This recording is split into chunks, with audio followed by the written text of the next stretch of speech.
So if you're someone that thinks the only thing scarier than being stuck in an argument with someone about their beliefs is being stuck in an argument with someone about their beliefs in a room that you can't get out of, then this movie is gonna take you on a wild ride. It's time to talk about Heretic.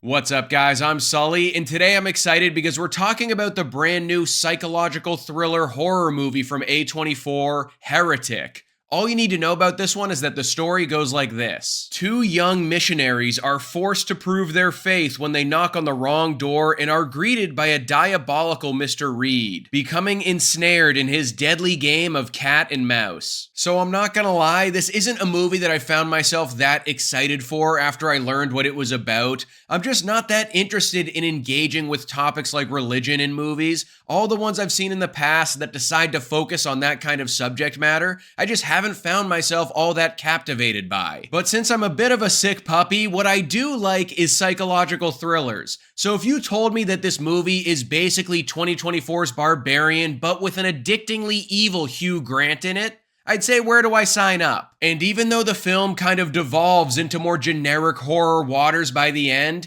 I'm happy to report that Heretic definitely has enough twists, laughs, and wits to keep you engaged the entire way through. We really gotta talk about the script first, because when it's all said and done, this movie has to have one of the most impressive and smart screenplays of the entire year. I feel like if you want your story to be centered around religion and you attempt to dissect it from a bunch of different angles, it's pretty hard for it not to come off as preachy or even kind of boring in some areas. But somehow the writers Scott Beck and Brian Woods, who are also our directors, find a way to make all of the dialogue digestible, thought-provoking, and most surprisingly, super funny. It's actually kind of an ironic parallel because these guys also wrote the script for A Quiet Place, which obviously has almost no dialogue in it throughout its entire runtime, and now here they are with probably one of the most motor-mouthed and talkative scripts in recent memory. The religious debates they give us between this old man and these two young women that he's basically taken hostage without their knowledge are so fast-paced and entertaining that even someone like me that would consistently pretend to have food poisoning to skip out on Sunday school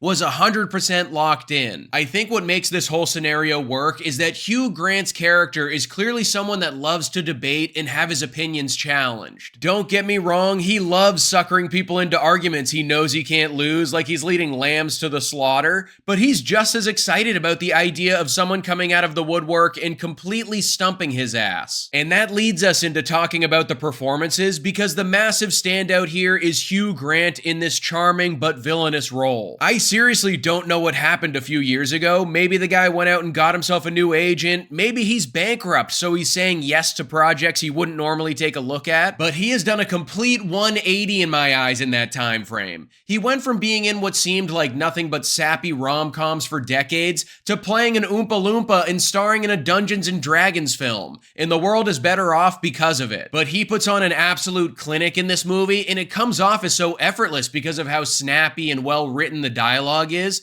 And at times he comes off as that relative at the Thanksgiving table that will just not stop ranting and raving after a few beers. But man, is it a sight to behold. Sophie Thatcher and Chloe East are our two female leads who unfortunately get stuck in this religious battle of wits with this talkative lunatic, and they more than hold their own in this movie and quickly become very easy to root for as all this craziness goes on around them. I do think as the movie goes on, things get a little too drawn out for their own good, and there are a couple of horror movie decisions toward the end that I was hoping would be a bit more unique given how strong the script is overall. I was never checked out at any point in this film, but with how polished and intense the first hour is, I was hoping it would keep up that momentum until the credits rolled. And trust me, I know that's a tall order, but the first act of this movie is so strong that it kind of felt like they either just ran out of gas or didn't have the balls to follow through on their earlier convictions when it came time for the conclusion. The unfortunate truth of some of these horror movies or psychological thrillers that have great concepts